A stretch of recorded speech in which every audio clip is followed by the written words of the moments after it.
Welcome to MarketPulse Pros and Pioneers.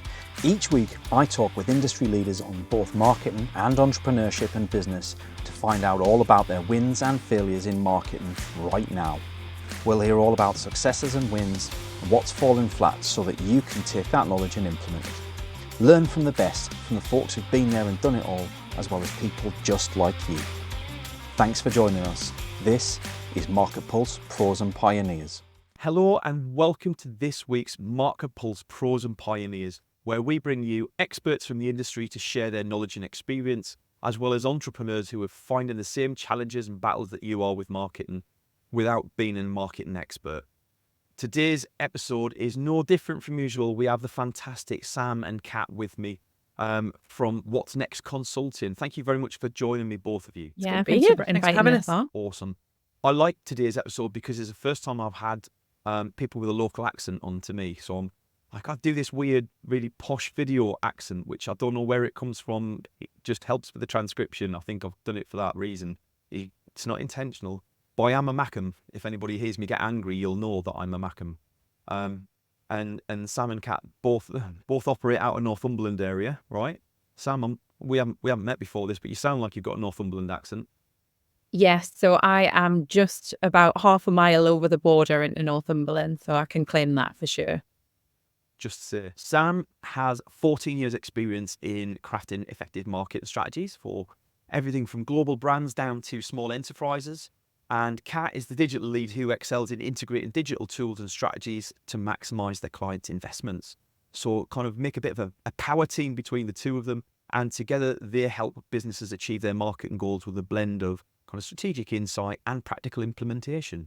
And both of you guys, this resonates so much with me, both of you enjoy outdoor activities. Surfing and hiking for Sam, wow, I love to surf, I just can't swim. I love hiking. And Kat, you're training for a 50-mile race. Is that a running race or a walking race?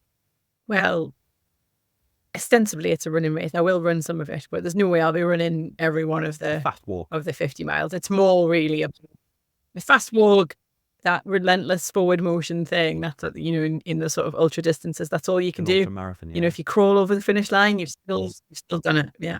Fantastic. Well, you both put me to shame because, like, at the moment, like I find it hard just to find the energy to take my son training football and watch him playing football. Never mind actually take part in the activities. But I do love a good walk. So I guess this is a question between the both of you. Like, as we get into things, I always like to hear a little bit about the story of how your business got started. What was how did you guys meet each other, and how did you come up with the name What's Next Consulting? Because I love that as a title, and it's what initially drew me to kind of message you guys and invite you on the show. But would love to hear the story. So I went freelance, set up What's Next about 2 years ago now. So it's something that had been kind of rattling around in my head for a long time of let's make a go of it out on my own. And What's Next is because I am a geek, basically. And I was very obsessed with the TV program, The West Wing. And like the president's catchphrase in that program is like, what next? He's always trying to move on to what next. And there's usually some kind of really high-powered conversation happening whilst walking down the corridor. Was like the kind of the cliche thing that happened in that show. So yeah, that's kind of what prompted the name and how it all came about. But me and Kat have known each other since like primary school. So it's more years than I care to admit to at this point. But yeah, so we've kind of been friends and kind of sounding boards for each other for work stuff for, since it really became an issue. And we both kind of went down the marketing route in different directions. I did a very zigzag career of radio production and media side and stuff, and then kind of crossed back into the marketing side and went kind of heavily brand focused and content focused, whereas Kat went down the very traditional and marketing route to begin with, and then kind of became this digital expert on your side. Hi, and thanks for joining us for the show. I'm Paul, founder here at Javelin Content Management. We specialize in getting ideas out of your head, down into video, and out to your social media through repurposing and efficient content strategies. If you want to find out how how you can convert your ideal audience into paying customers, reach out to us, javelincontent.com, and I hope you enjoy the rest of the episode. Yeah, so I was doing the maths there, like we're only 25, so we can't have known each other that. No, I'm just kidding. Yeah, a couple of decades of comparing notes. And yeah, my career started off, I worked for a lot of manufacturing businesses, kind of doing in the marketing department, but really a lot of what I was doing was change management and being involved in kind of process design and things like that. So that's the thread that's run through what I've done really. Even when I was running a big global marketing department, we were going through huge amounts of change. And so I was there to sort of designing toolkits for our team to use internally and kind of behind the scenes. And that's a huge part of what I do. I spent about 6 years running a web development team in an agency. So translating client requirements into sort of stuff the devs could build, and then vice versa. Devs had a problem with something, getting that back to the client and kind of helping them understand. And that's where this kind of passion for helping people get the most out of their toolkits came from, because the number of clients you'd work with and they'd be going, oh, we need to be able to do X, Y, and Z. And you're kind of going, you can already do that. Click on this button and it'll work. And there was so much of what clients came to us with that they could already do with the toolkit they had, or they just needed to think a little bit creatively about joining two things together. They didn't need to go and invest in a load of extra development, which I don't tell the sales team, because I think they would be upset with me for that. But going, you don't need us to give us any money, just use what you've already got. But yeah, and that's kind of where I got into the digital side of things, really. So I guess if you could sum it up, what kind of separates what's next from other marketing agencies that might be out there? Why are you guys different? Who are you aimed at, and how do you support those people? So we've always kind of had this no nonsense approach. Like, we don't want to kind of add any bells and whistles that you don't need. We can bolt on in whichever way is needed. And we kind of try not to overcomplicate things with too much jargon. I think a lot of businesses out there assume that the level of knowledge in digital especially, but kind of marketing as a whole, is so much higher in kind of a general business perspective than it actually is. So a lot of what we're doing can seem like it's setting the groundwork for something, and it's kind of giving, like, this is where the kind of the whole toolkit approach comes in, because it's kind of, let's give you the tools you need, whether that's from a content and a brand perspective, or whether that's from a digital strategy and kind of more kind of health check perspective. It's kind of like, let's arm people with these tools so that they can go forward and do things. So we want to really, it's so cliched, the word empower, but yeah, we want to make sure that people feel confident in using these things going forward, rather than, I hate the idea of a strategy that just sits in a drawer and nobody ever comes back to. Again, that's kind of where we're really trying to get away from it. We're trying to make everything really practical, really easy to understand, and give people really actionable steps that they can approach themselves.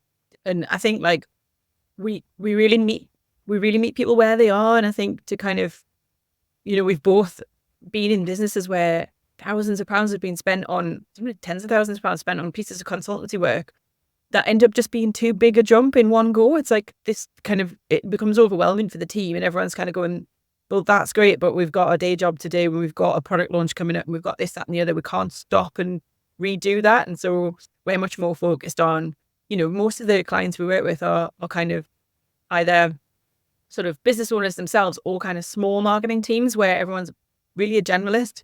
And we're trying to bring a little bit of that specialist knowledge. So if we're working with you on a content strategy, we'll deep dive on that for you. But then we'll give you like something you can use in like a checklist, and something that you can actually, it's a manageable step from where you are now to where you want to be. Not, here's how you try and be. I don't know. I used to have a sales director who was obsessed with Land Rover, and he was constantly sending me things. Oh, Land Rover have done this, Land Rover have done that. And I'm going, they've got a 24-person team and their budget's about 40 times what mine is. Like, we can't do that, but like, what's 1% of it that we can deliver and like try and move in that direction? I think it's also about as well, just giving people a fresh perspective, because you can have really experienced people on in-house team who do, to be honest, feel a bit frustrated because they are just so caught up in the day-to-day. And it might just be a project that's got them bogged down, or, one example on the content side is just like a piece of writing that had so many people in that document and had so many different comments and all with their own takes that the person who's trying to pull it all together is just tearing their hair out. So it could be that kind of just a fresh perspective on things as well.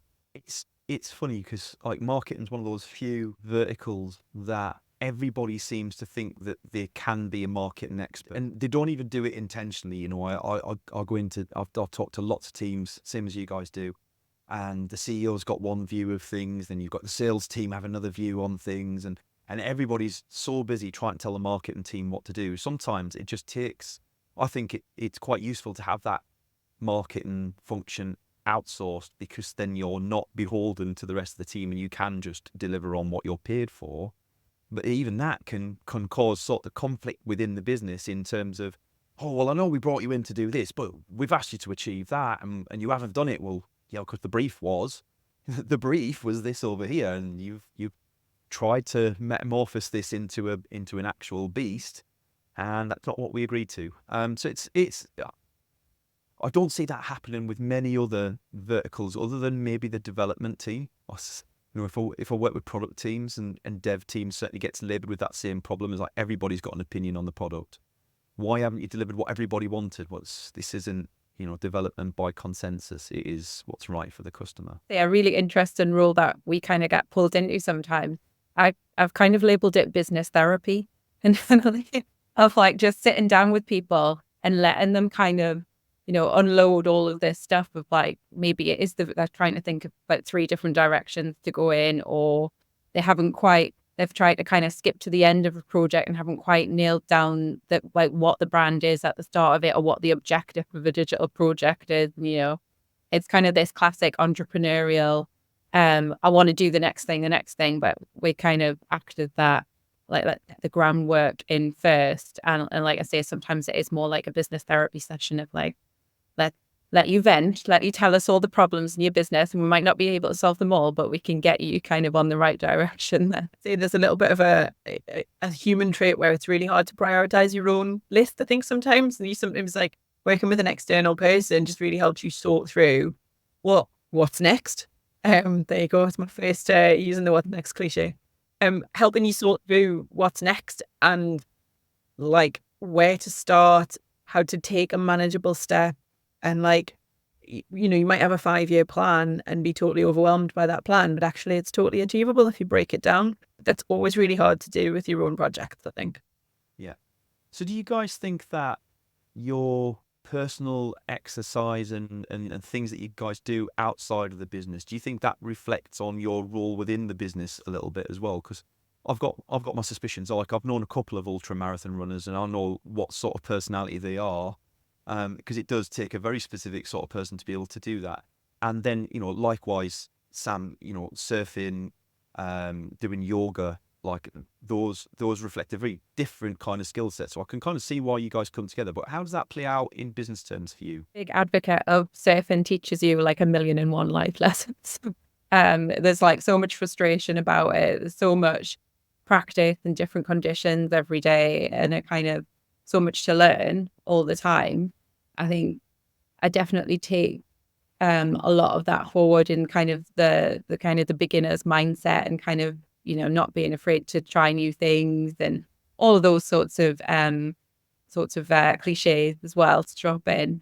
But yeah, it's kind of my main thing about the outdoor side of stuff is just it helps me switch off and to kind of recharge. And I'm, you know, a huge believer in the fact that you can't be glued to a screen all day and still be productive and still be creative and all those good things. You definitely need that kind of balance in life of getting away from a screen and being able to kind of have those creative moments, which might happen at the top of the hill, might happen when you're sitting on a surfboard out in the sea, but they very rarely happen when you're kind of bouncing from one Zoom meeting to the next, or you're stuck in a Google spreadsheet or whatever it might be. So yeah, I think there's obviously a balance to be had there, but I've definitely found it beneficial for me. I was thinking about this the other day, actually, because I knew we were coming on here, and I was out on a run, and I was thinking about what's coming up in my diary. Oh, I'm doing a podcast. I was thinking about it. And I think trail running and like training for any big race, it's sort of almost a case study or a case study in what it's like to do any big hard project. Like there's so many analogies, like chasing after a hairy goal is always hard, and you need a plan. You need, if you're thinking about marketing, you need your marketing plan, you need your content plan. If you think about running, you need your training plan. And you need the kind of tenacity to get back on track when that goes wrong, because life will happen. You'll miss a blog post or you'll miss a long run. And I think like you need to get back on track and just kind of believe in the process, because I think, your marketing's not going to be ruined by one blog post not being quite what you wanted. Your race isn't going to be ruined by one long run being not what you wanted. It's kind of what you do most days that adds up over the course of it. And you can never see that progress when you're in it. It's only when you look back and you go, oh, actually, here's where I was. And, 2 years ago, I had 5 followers on Instagram and now I've got 5,000. But you don't notice you've added 1 this month. You notice like over the course of much or longer term. And the same's true with kind of those big running goals. When you're in it, you feel like you're making no progress. It just feels hard. You feel discouraged. And it's the same with like big business projects. You'll get to that point in the middle where you're just going, what's even the point? We should just give up. But you have to stick at it and work the plan. And guess what? Training works. Marketing strategies work. Stick to the plan. Definitely have those moments with surfing as well, where I feel like a complete fraud, and I come on podcasts like this and talk about, I love surfing and it's like center of my life. And then I go out and have like an atrocious surf and barely catch a single wave. Like, what am I actually talking about? But then, like you say, you look back to when you first started out and you were just happy to be out in the sea, or like the fact that you even stood up once in like 3 months was a big achievement. That thing of like, let's step back and see how far you've come is huge. And I think you go after, like, surfing's another kind of analogy of, you go after, as you get better, you go after harder waves. So you go out in conditions that are more challenging and more difficult. And that's the same in business. Like the more confident you get, you're going to go after bigger projects. You're going to go after clients that are harder to win. And so of course it's going to still feel hard, but actually the return when you do get it right is going to be bigger. So I guess, Kat, you've kind of been in the middle of people, processes and technology for quite a long time. Like, how do you balance integrating things like bespoke and off-the-shelf tools with a specific budget in mind for a client who might not have what, I see this a lot as people come, they don't really appreciate all the hard work that goes into marketing. It's a bit of a black box for a lot of people. And from the outside, it seems really simple. If I had a penny for every time I've heard marketing team referred to as the colouring in team, that's what it perceived as from the outside. So how do you balance that budget with what the client actually needs and wants? Yeah, it can be really challenging, because I think, going back to that Land Rover story from before, everybody's got these big ambitions and their budgets don't necessarily line up. I think it's all about keeping an eye on the big picture and keeping an eye on who's your customer, what are you actually trying to do? And so that might be your external customer. If you're thinking about a project like a website, like you want to know what the external customer is trying to do with that toolkit. But I think also keeping an eye on what the internal team need as well is really important, because there's no point in making something that looks beautiful for your kind of customer if then your internal team have an absolute nightmare keeping it up to date and like using that toolkit. And I think that's where people go wrong sometimes. You see it time and again.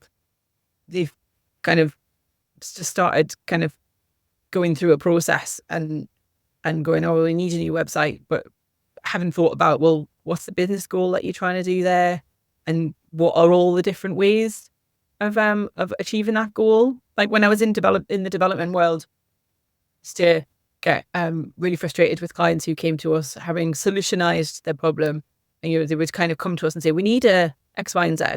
And well, why do you need that? What objectives? Let's wind back. What objectives are you trying to hit? And therefore, what's the best possible way we build something that will do that? And it might be you need a new website, and it might need to be bespoke because you've got a really niche requirement. But usually it's something different when you kind of get into it with a client. It's more, oh, well, our current website needs a new front end, but the back end's fine. Or it might be, actually, the main problem is in the integration with some internal system. And so we should probably invest the money in fixing that, because it's going to have more of an impact. And going back to Sam's point before about business therapy, that discovery phase is like the the most useful part, because you get someone to just kind of tell you everything that's wrong with the current world.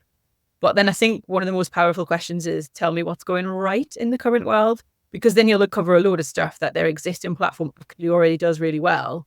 And if you're thinking about replacing it, you're going to go, well, actually, you might have to invest this much to get you just back to where you are now. Do you really want to do that? Or do you want to build an improvement project? Do you want to work on something behind the scenes instead and automate something in the background rather than think? Because everybody can visualize what a new website looks like, it's easy to jump to that being the solution to all problems without doing that little bit of analysis. I'm not sure that really answers the question, though. I don't think there is a simple I've answer just to it. That's exactly why I asked it. I think everybody's kind of got their own answer to it, but it is interesting. The more experienced marketers that I speak to, there is a level of confidence there about how they influence the business owners to question the things that they're bringing to the table so that they come to the right conclusions themselves. And it is almost about coaching and mentoring them into the right frame of mind. And I think that's a bit that a lot of people miss out on. They don't have that skill set. And so they end up trying to do what the clients ask them to do. And, you know, with the best will in the world, the customer is always the customer. That is true. But the customer doesn't always know what the customer needs. They just know what they want. And I think it's really, I guess it's really easy to kind of get on that hamster wheel of just delivering something and just kind of, okay, we've changed direction again, let's deliver that. And as an internal team, it's really hard to challenge. But I guess given that it's kind of a nice position to be in, to when somebody's brought you in who was already kind of said, okay, we know we're kind of lacking in this area and we need some extra support here. So, you know, we understand that we're in kind of a privileged position and we've got that extra weight that we can talk to clients and kind of bring these issues out over the course of a project. And it is really hard. And I think everybody wants to see fresh new pictures and pretty new colors and all of those kind of the outputs at the end, and thinks it's really easy to get there, especially when their kind of brother-in-law or whoever it may be makes websites on the side or something, and you've kind of got to tackle all of these kind of existing biases across a team or whatever that may be. But you've got to, like Kat says, just to challenge where they're at, what's going right, what's going wrong.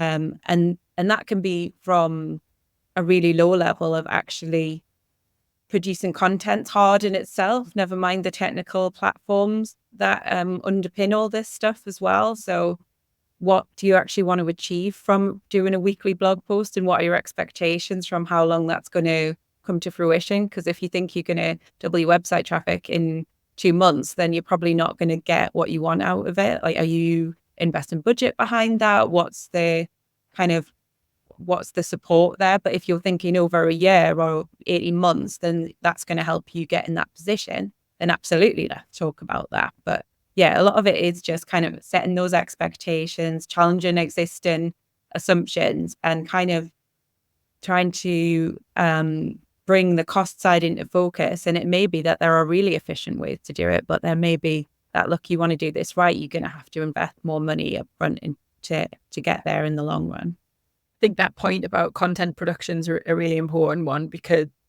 I think there's sometimes this assumption that your internal team's time is free. And the number of times I see websites I'm going, that's not been updated for like 6 years. I was on a holiday park place at Easter, and they had loads of stuff on their website about like, here's all the pubs you can visit in the local area.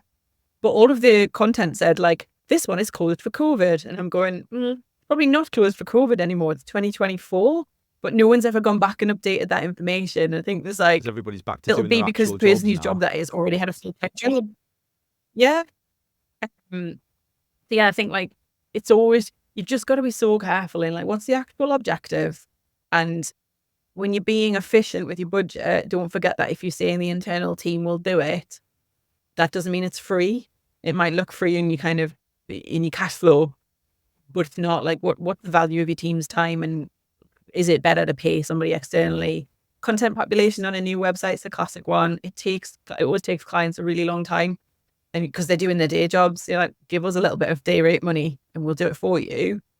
and you'll start getting the return on that investment much more quickly than if your developers finished the site and then your wait is like 3 months before you've finished populating it. It's just counterintuitive to not spend that money to me.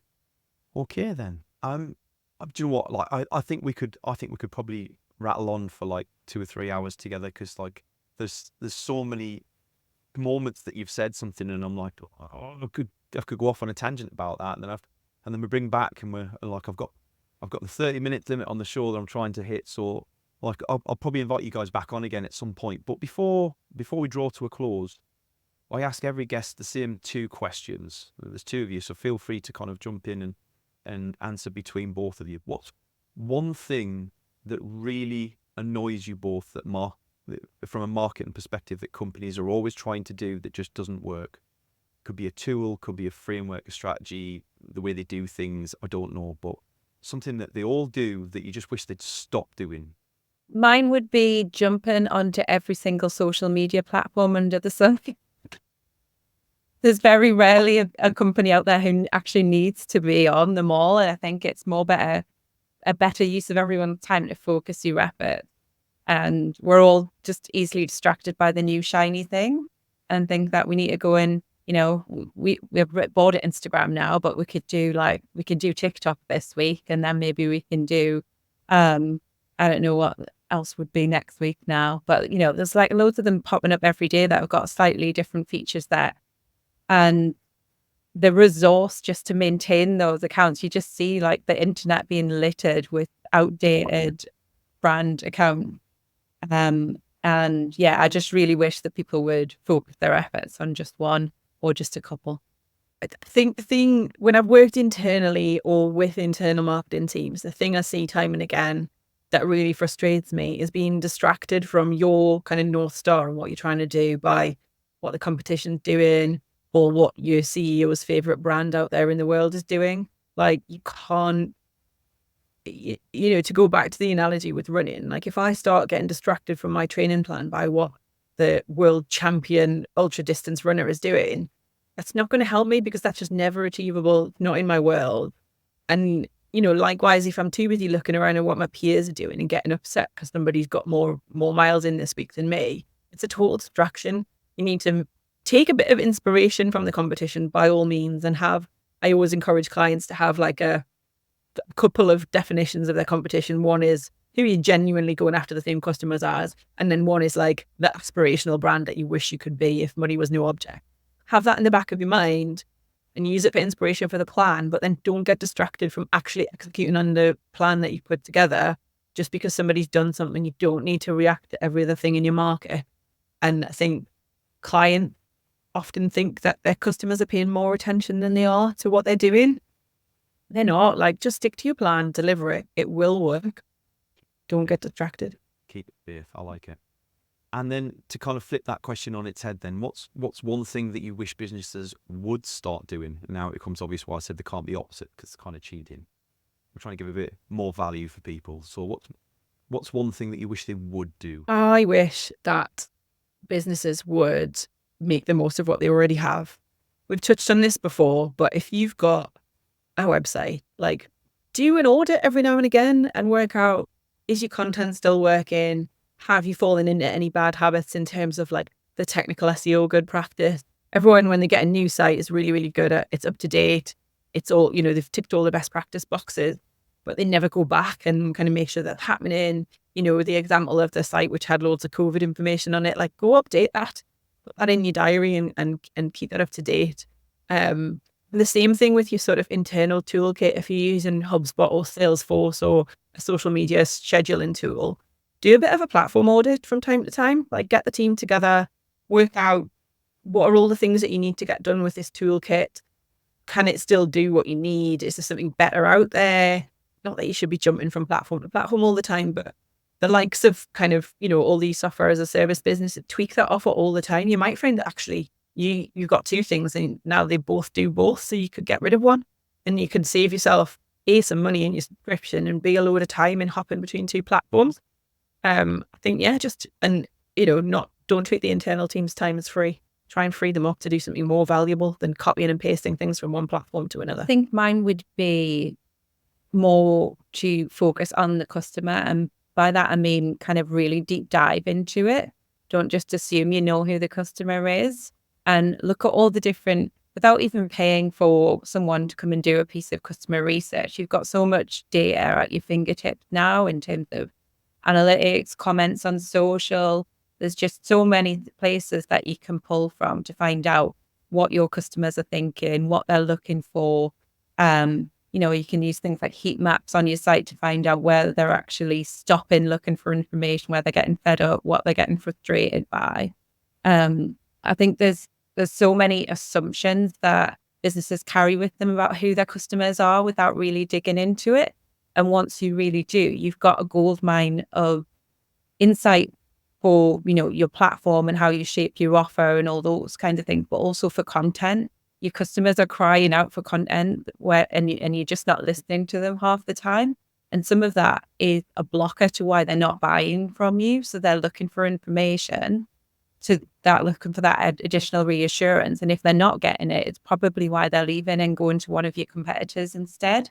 So it sounds like a really simple place to start. And I feel like a lot of businesses maybe have an idea of who their customer is at the beginning, and kind of takes them a while over time to find who their customer actually is. And as they grow, you kind of get further away from who their actual customer is. And you kind of have to go back time and again and just kind of really discover who it is, because every person on that team can have a different idea of who they're trying to target. And unless you pull that back in, you're all going to be going in different directions and have different ideas on what's the best route forward, because you haven't kind of agreed on, look, these are the people who are actually buying from us. This is what they're saying about us. This is what they like. This is what they don't like. And this is what they want us to say. This is what they want, reassurance they want from us in order to buy. And whether that's consumer or whether that's B2B, I think, the people are people, and that same kind of level of insight and research rings true. It's that classic as well of like, building on what you were saying about that and the stuff about strategies that sit in a drawer. If you go to the bother of doing that customer research, having a look back through your analytics, through your Google reviews, whatever you've got, share that with your team, however big that team is, print it out, stick it on the wall above your desk so that it's always there and in the back of your mind. And I think like that's where all of us can be better, right? In as human beings, that thing of like, take the advice you've been given, use the knowledge that you already have, like don't do it once and then forget about it. Yeah, there's so many times when someone can give you because like a real gem of insight and it's just forgotten about like 2 weeks later, because that person's then forgotten to share it. So it's almost like, okay, what kind of structures can you put in place to kind of come back, and whether it's like a quarterly, like a customer review or however you want to badge it, but just kind of something that's really in your schedule of, we're going to come back and make sure that we're paying attention to who our customer is and what they want from us. And we're going to do that on a really regular basis. But yeah, totally. We've spoken about this a lot of like doing, like, are you paying attention to the advice you've been given? Because there's so much valuable insight out there, especially when it comes to the B2B world as well. Like everybody's giving you their take on things. And sometimes we listen to it and we think that's really good, and then we forget about it the next day. So yeah, are you taking the advice you've been given? I literally have a post-it note that sits above my desk that says, take the advice you've been given, because it's like so valuable. But yeah, I know I need to do that. Somebody told me that. I got some advice the other day from it was actually in a newsletter. It's a newsletter I'd signed up to, and the opening paragraph was, so many people are looking for advice from other people for business in general, not just on marketing, just business in general. And what they advised you to do was just imagine that a good friend, their daughter is setting up their own car washing business, and they've come to you for advice and mentoring, and write them an email and tell them what you think that they should be doing, how they grow that business, how they become better at what they're doing, how they then free themselves up from running that business. And then send yourself that email and then read through it and ask yourself, do you do all of that advice that you've just given to that young person? Because chances are probably not. I just thought, what an interesting way of sort of framing your own advice up to be able to become a bit more self-aware. Sam, Kat, it's been fantastic chatting with you both. I've really enjoyed the conversation. If the audience at home have enjoyed the conversation as well and they want to reach out to what's next, or they want to speak to you guys individually, how can they reach you? What the best platform and tools to reach you? So LinkedIn is the best in terms of the social network. So we're both on there personally, and there's a What's Next consulting company page. And then you'll find us on what'snextconsulting.co.uk. I will make sure all those links are in the show notes should anybody be curious to find out more. Thanks very much for being fantastic guests, both of you. First time I've done a three-way podcast, so I've enjoyed that, and hopefully you guys you've enjoyed offloading a little bit as well, right? It's good to get those frustrations out in the wild. Thanks very much. And if you're watching along, you're listening along, thank you very much for making this podcast the success that it is. Again, as ever, if you've got an idea for a guest, if you'd like to be on the show, you know somebody who'd make a great guest to be with us, or if you've just got some topics that you'd like us to cover to help you in your business, we can maybe look for some guests that match those. So do get in touch. We'd love to hear from you on the show, and we will see you again next Wednesday at 3 p.m. Bye-bye. Thanks for joining us for today's show. I hope you enjoyed it. If you'd like to feature on a future show, or you've got some ideas for folks who would make a great guest, please drop us a line. Contact details are in the show notes, and I'd love to hear from you. Your host today was me, Paul Banks, founder at Javelin Content Management. Here at Javelin, we specialise in helping busy business owners just like you to repurpose video content, taking all the stress and tech problems away and turning your long-form video into literally hundreds of pieces of content without breaking the bank. We describe it as getting ideas out of your head into video and out to your socials. If you want to launch your personal brand, become the vendor of choice for your audience, or maximise your sales revenue impact, we'd love to hear from you. Join us next Wednesday for the next episode, and don't forget to subscribe and give us a review. Our podcast is only possible with your continued support.